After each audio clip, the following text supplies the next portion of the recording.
Vous montez sur le 0, vous venez sur le 1. Les bénévoles de la Fédération d'athlétisme ont préparé pléthore d'exercices. Pendant 3 heures par petit groupe, la centaine d'invités se challenge.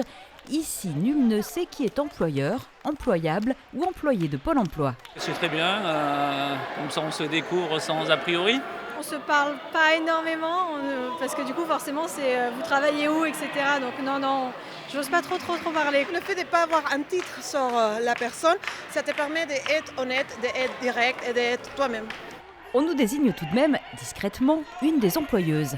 Elle nous rassure, ce ne sont pas des athlètes qu'elle cherche, le but est ailleurs.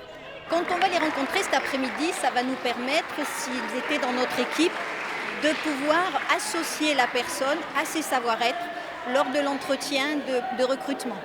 Le matin, sautillement, encouragement et copinage. L'après-midi, job dating.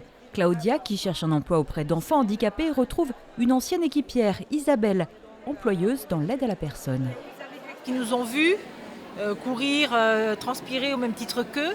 Et donc du coup, pour eux, on est plus abordable, je pense. Là, tu deviens un tout petit peu plus sérieuse, mais le fait qu'avant, on avait fait quelque chose ensemble, ça permet d'être plus honnête. Ces derniers temps, Pôle emploi multiplie les initiatives hors les murs. L'idée est de faire se rencontrer des profils pas forcément choisis sur le papier.